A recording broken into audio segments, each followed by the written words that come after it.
নমস্কার। ব্রহ্মময়ী মা তারা তান্ত্রিক যোগাশ্রমের পক্ষ থেকে আমি শুভব্রত শাস্ত্রী আমার এই ইউটিউব চ্যানেলের আধ্যাত্মিক অনুষ্ঠানে সকলকে স্বাগত জানাচ্ছি। তীব্র বশীকরণ সাধনা বা পাওয়ারফুল বশীকরণ সাধনা এর উপরে আমার এই আলোচনা বা সিরিজটা চলছে।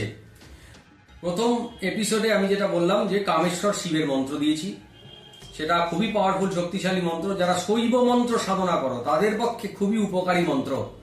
যারা শৈব সাধনা ভগবান শিবের তপস্যা করছো তাদের ক্ষেত্রে কামেশ্বর শিবের যে মন্ত্রটা দিয়েছি বশীকরণ সিদ্ধির ক্ষেত্রে খুবই উপযোগী এবং খুব অল্প সময়ে প্রত্যক্ষ ফলদায়ী মন্ত্র। এবার দ্বিতীয় মন্ত্রটা হচ্ছে তীব্র বশীকরণ সাধনা বা পাওয়ারফুল বশীকরণ সাধনার দ্বিতীয় মন্ত্র। যারা শক্তি মন্ত্র সাধনা করো, শক্তি মন্ত্রে দীক্ষিত, দশ মহাবিদ্যার তপস্যা করছো, যারা কালী সাধনা করছো, তারা সাধনা করছো, ছিন্নমস্তা সাধনা করছো, বগলা তপস্যা করছো, ঠিক আছে, তাদের ক্ষেত্রে কেউ বা মা দুর্গার তপস্যা করছো তাদের ক্ষেত্রে এই শক্তি মন্ত্র খুবই উপযোগী এবং খুব তাড়াতাড়ি প্রত্যক্ষ ফলদায়ী হবে। ঠিক আছে, এই মন্ত্রটা কি? কামেশ্বরী মা কামাক্ষার মন্ত্র। ওম ক্লিং কামেশ্বরী পরমেশ্বরী স্বাহা, ওম ক্লিং কামেশ্বরী পরমেশ্বরী স্বাহা, ওম ক্লিং কামেশ্বরী পরমেশ্বরী স্বাহা।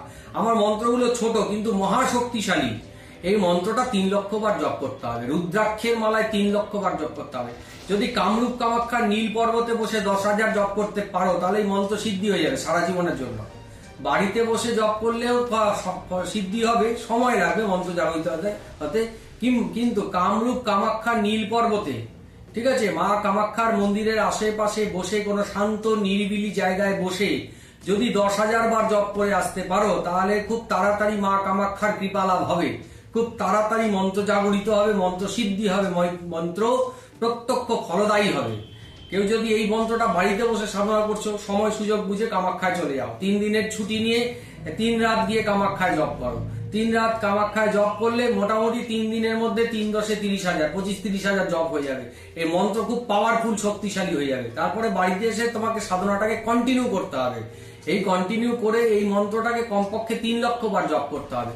রুদ্রাক্ষের মালায় 3 লক্ষ বার জপ হয়ে যাওয়ার পরে যখন মন্ত্র জাগরিত হয়ে যাবে তখন বিভিন্ন অলৌকিক ঘটনা জীবনে আসতে থাকবে। বিভিন্ন রকম অলৌকিক জিনিসপত্র চোখের সামনে ভেসে উঠবে। স্বপ্নের মধ্যে দেবী দেবতারা আসবে, স্বপ্নের মধ্যে অলৌকিক ঘটনা ঘটবে, চলাফেরায় উঠতে বসতে বিভিন্ন অলৌকিক ঘটনাগুলোর প্রত্যক্ষ ফল হবে, যেগুলো একজন সাধক ফিল করতে পারে। কিন্তু আশেপাশে সাধারণ মানুষ, এমনকি পরিবারের বাবা মা, স্বামী স্ত্রী সন্তান, তারাও কিন্তু বুঝতে পারবে না যে সাধক এই তপস্যা করছে। তার মধ্যে কিছু অলৌকিক জিনিস সে উপলব্ধি করতে পারবে, ফিল করতে পারবে। কখন পারবে? যখন তার এই মন্ত্র জাগরিত হয়ে যাবে।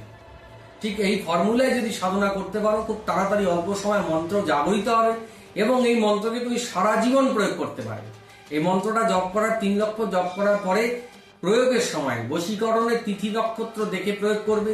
মহানিশীতে প্রয়োগ করলে বা ভোরবেলা সূর্য উদয়ের সময় ব্রহ্ম মুহূর্তে যদি এটাকে প্রয়োগ করা যায় সেক্ষেত্রেও খুব ভালো ফল হবে। ঠিক আছে, এই মন্ত্র প্রয়োগের নিয়ম হচ্ছে 108 বার জপ করে 41 বার বা 54 বার বা 108 বার মায়ের কাছে প্রার্থনা।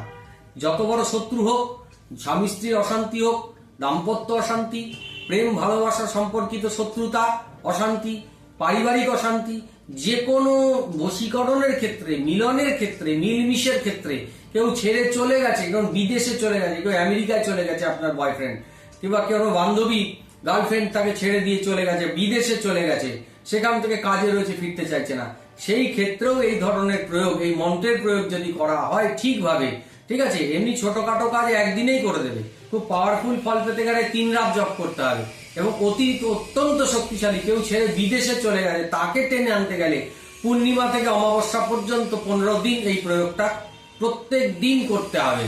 ওই 15 দিনের মধ্যে এমন শক্তিশালী কাজ হবে, সে আমেরিকায় থাকুক বা লন্ডনে থাকুক বা পৃথিবীর যে কোনো প্রান্তে থাকুক, সেই ব্যক্তিটি উন্মাদ হয়ে যাবে, পাগলের মতন ফিরে আসার জন্য চেষ্টা করবে।